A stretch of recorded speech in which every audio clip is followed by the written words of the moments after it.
Bom dia, gente. Tudo bem? É, Vamos dar início então à nossa aula aqui, fazendo uma breve revisão do que foi dito nas aulas anteriores. Nas primeiras aulas nós falávamos um pouco sobre gerenciamento do tempo, fazer um adequado planejamento estratégico. Trilhamos aí pela evolução da logística, onde vimos alguns problemas que ocorreram ao longo dos anos, que justificaram assim então uma reinvenção da logística e juntamente com a Revolução Industrial, nas suas 4 fases, onde estamos hoje na indústria 4.0, logística também se apresenta, né, como um atrativo bem interessante com relação a isso tudo. E então aqui agora a gente vai começar com a nossa aula, a aula 3. A aula 3 ela fala basicamente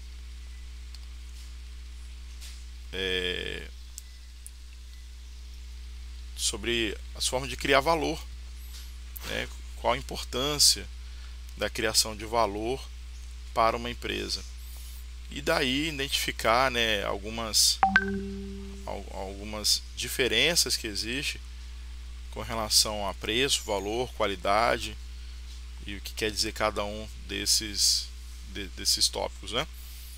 Bom, dando início à nossa aula, eu trago para vocês essa reflexão, né, que preço é o que você paga, mas valor é o que você de fato leva. E a logística, quando você observa lá os objetivos da logística, né, eles apresentam-se para a gente da forma como elevar o nível de serviço e reduzir os custos operacionais. É elevar ao máximo possível o nível de serviço e reduzir, né, ao mínimo custo possível de uma operação.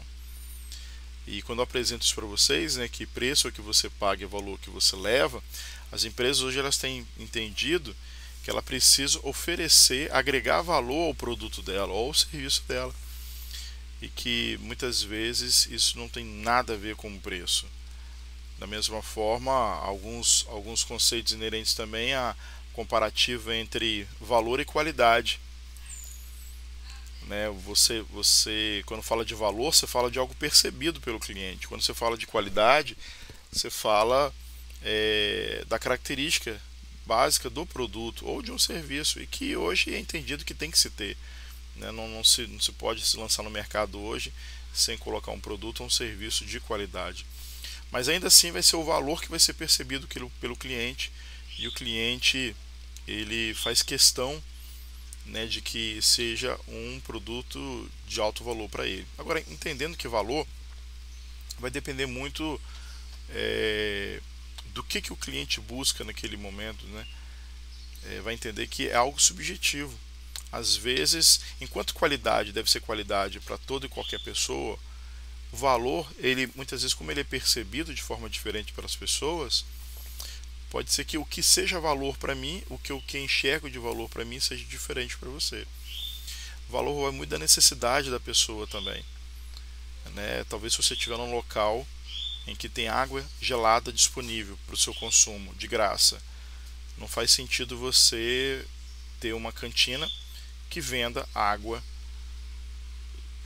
onde você tem essa água gratuitamente, a não ser que você queira, né, como alguns alunos já colocaram, a não ser que você queira a garrafinha, a não ser que você queira água, mas é água com gás, não é água essa disponibilizada ali no bebedouro, né? E dependendo da sua sede, dependendo do momento que você estiver, o que você não pagaria talvez R$ 2, R$ 3 numa garrafinha de água, você, dependendo da situação, você pagaria 5, R$ 10 por essa mesma garrafinha de água, né? Então, dependendo da situação, do momento em que você se encontra, isso justifica, entendeu? E você percebe valor e paga por aquilo que você tem ali, né? A mesma coisa é você imaginar um carro, uma Ferrari de 3 milhões, né? Mas por que tem nesse carro, o que tem nesse componente desse carro que difere tão grandemente assim de um carro que custa 150, 200 mil, que é um carro, né, com valor bem não é qualquer pessoa que pode ter um carro que custa R$ 200 mil, né? E não deixa de ter qualidade esse produto, certamente ele não deixa de ter qualidade. Mas o que difere, né, esse carro para o outro ali, né?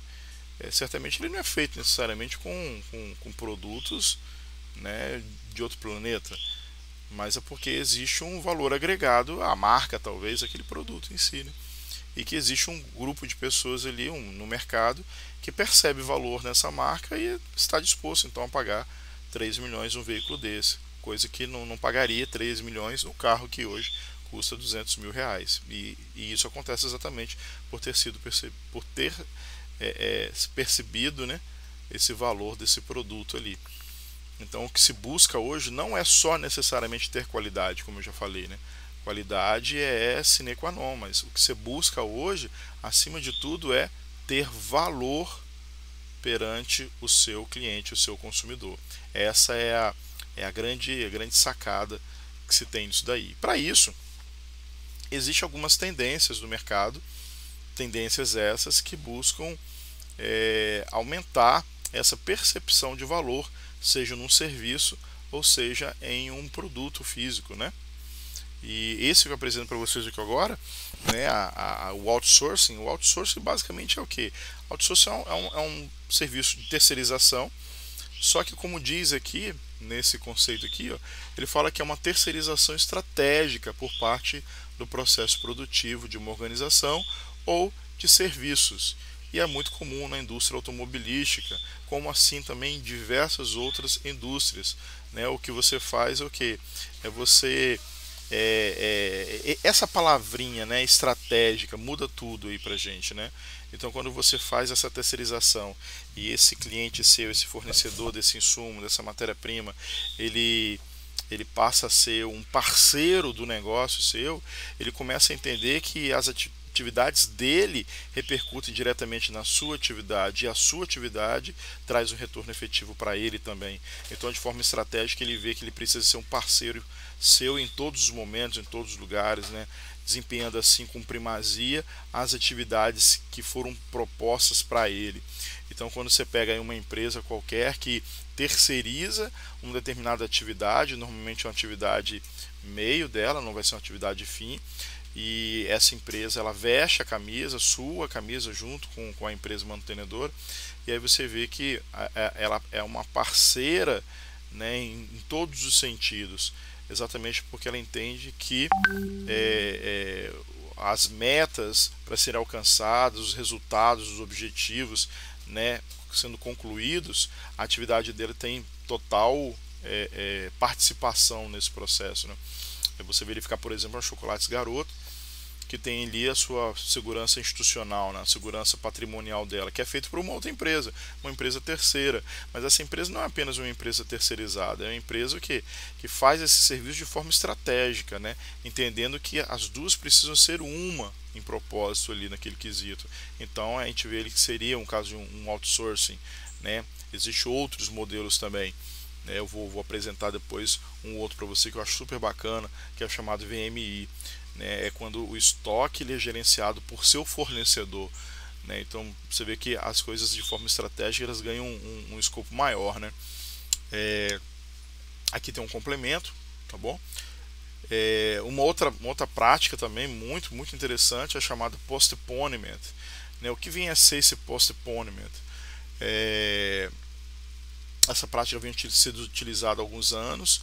Ela trata de uma postergação. E olha só, frisa aqui agora, viu?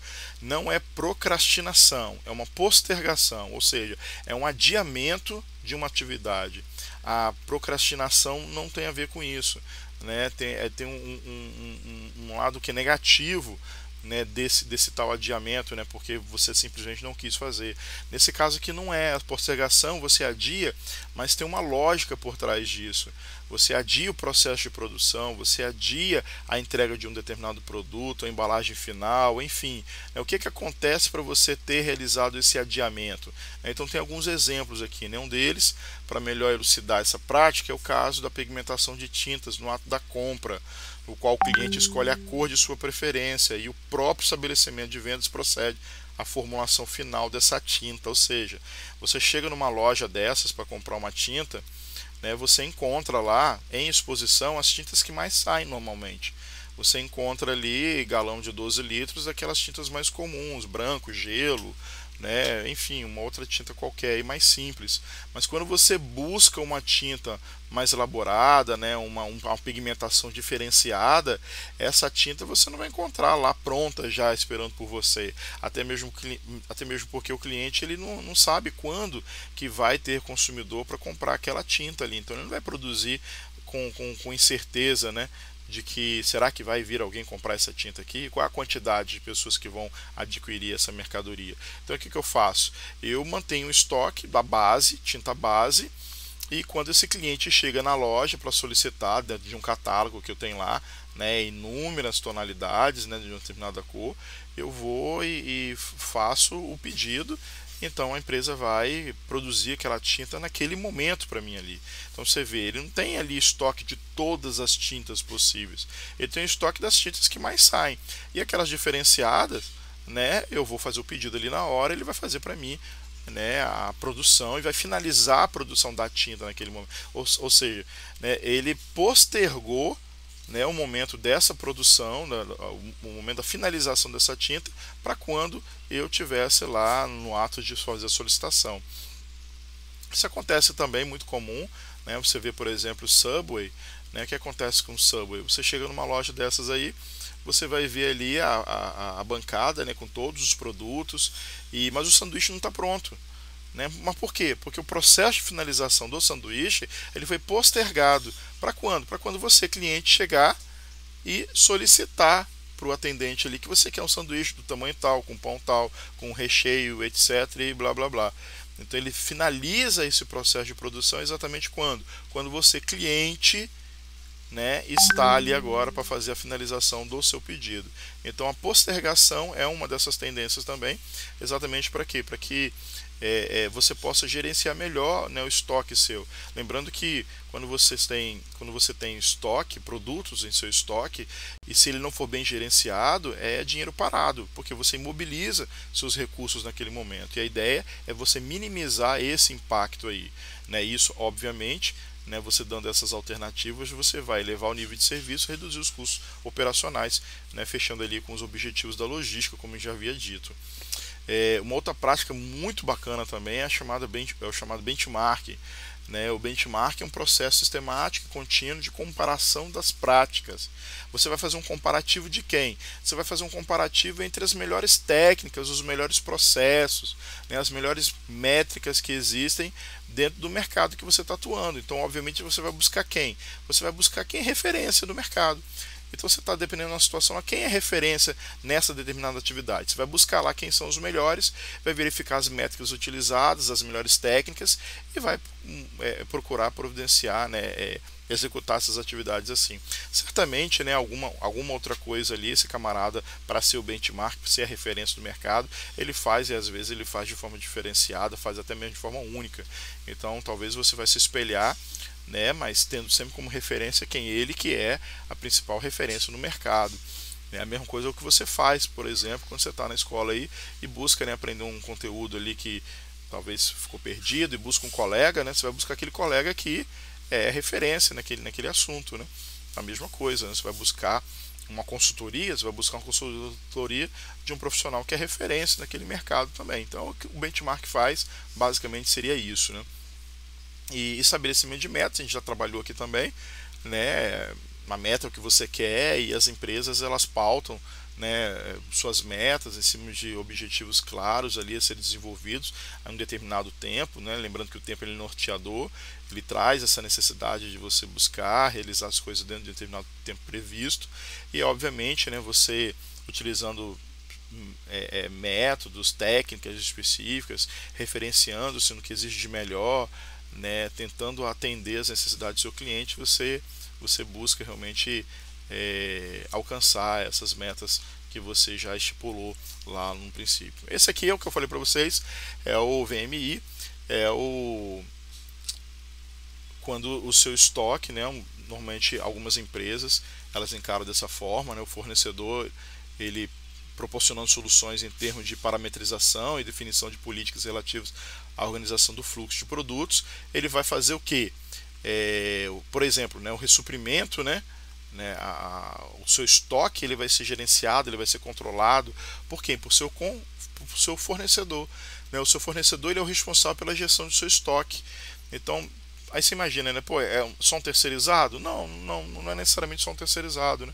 É uma parceria que existe entre você e esse fornecedor, a ponto de você passar para ele as informações das suas operações, do seu estoque. Então ele vai estar ciente ali, né, de quantas mercadorias foram consumidas, quando e quanto de mercadoria você precisa, em que momento, né, você precisa disso, e ele vai fazer essa reposição para você. Então você vê o nível de estratégia que existe, né, entre você e um fornecedor desse nível, né? É daí que você entende, né, um pouco melhor qual seria a grande atratividade aí do outsourcing, né? E aí, como já dito nas nossas primeiras aulas lá, ao longo dos anos, né, de evolução da indústria, né, dos processos produtivos, mas também da logística, a gente viu que a sociedade, né, se deparou com diversas crises essas, né, que geraram oportunidade de se reinventar. Né, na década de 70, então houve alta crescente dos preços do petróleo, encarecendo assim os custos de transporte, né, de frete, e as empresas tiveram que pensar em novas estratégias, né, criando novos meios de transporte, né, então, poxa, está caro transportar determinada quantidade de mercadoria, né, e tudo que é produzido é transportado, né, se eu conseguir transportar uma quantidade maior de mercadoria, se eu conseguir atender mais do que um pedido em uma só entrega, né, então eles foram fazendo diversas tentativas aí para tentar reduzir os custos operacionais dessas atividades. Né? Essa foi uma atividade em si, né? A gente vê também congestionamento, né, crescente nas regiões urbanas, muitas vezes assim inviabilizando, né, o fluxo de pessoas, inviabilizando o fluxo de mercadorias, gerando aí um problema seríssimo, né, para os governos, né, municipais, estaduais, né, que acarreta inclusive problemas sociais, né? Muitas vezes você reside num determinado local e até para você ir para o seu trabalho você leva lá 3, 4 horas talvez. Poxa, você trabalha 8 horas por dia e 4 horas, né, você fica dentro do carro, você fica dentro do ônibus. Poxa, então você perde qualidade de vida, você perde, né, tempo para ficar com a sua família ou fazendo as coisas que você mais gosta. Então, diante disso, né, foram pensadas também, né, estratégias que viabilizavam que uma melhoria ali, né, da logística urbana, né, novos veículos. Hoje tem um termo cunhado muito bacana aí, que é o chamado Smart Cities, né, as cidades inteligentes. Então, assim, tecnologias sendo aplicadas, aluguel de veículos, aluguel de bicicleta, tudo isso com o objetivo de quê? De minimizar esse impacto, né, dentro da mobilidade urbana das grandes cidades, que hoje tem sido assim realmente muito grande.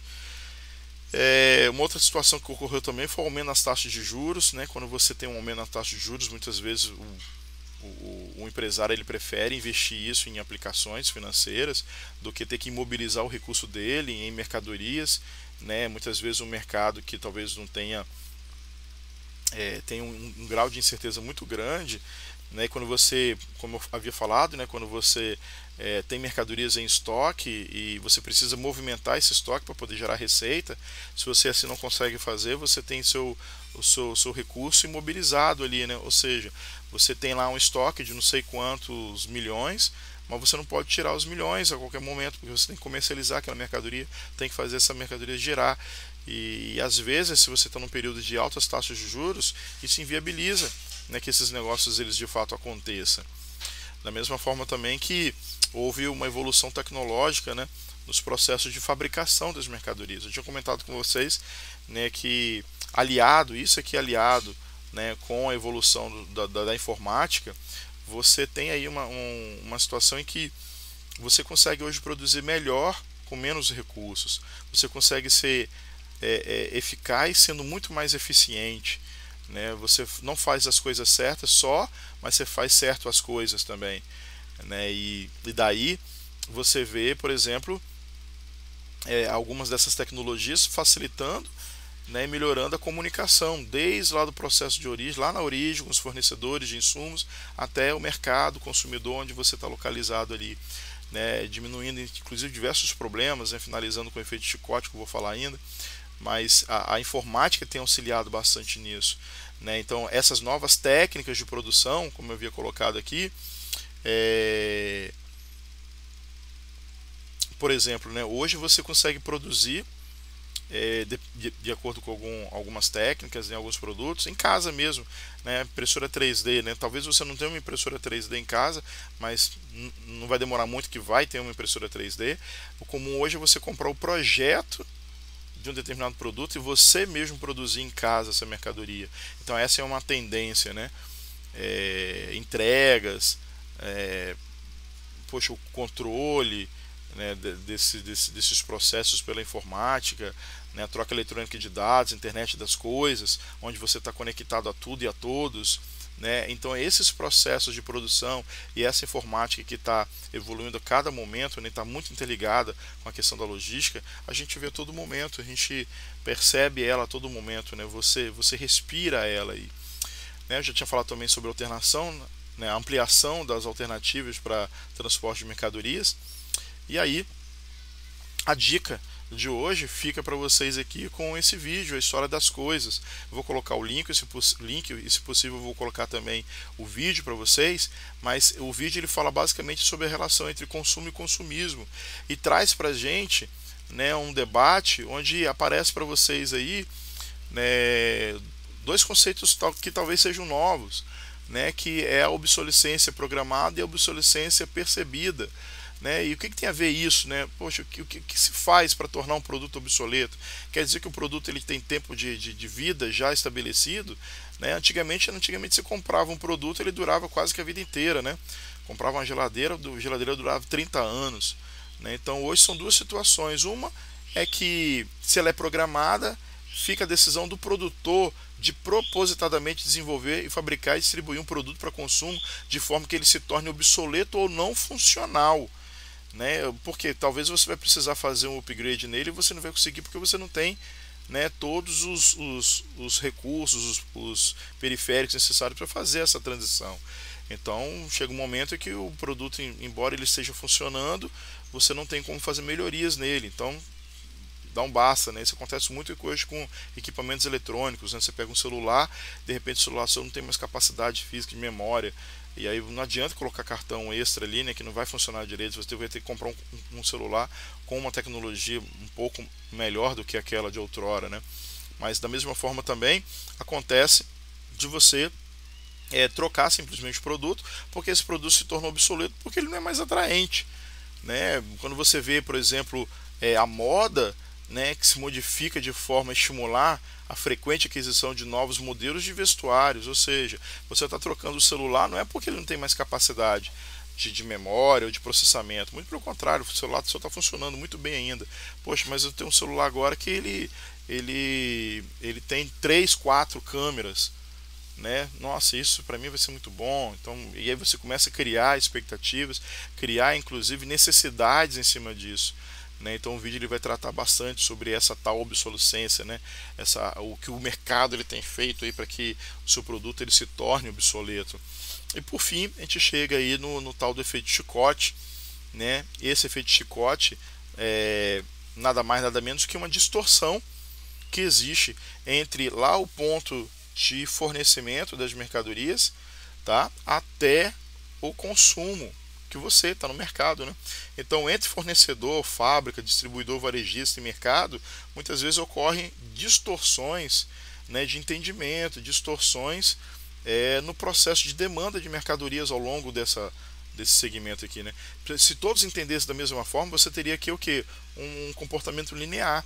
E o que a gente vê normalmente é que não acontece isso, né? O mercado se manifesta de uma forma, apresenta lá a necessidade de um determinado produto, e aí, muitas vezes essa informação não chega dessa forma lá para o fornecedor dos insumos necessários para a produção desse bem, né? Então quando há essa distorção, muitas vezes por falta ou uma deficiência na comunicação, aí você enxerga aí o efeito chicote.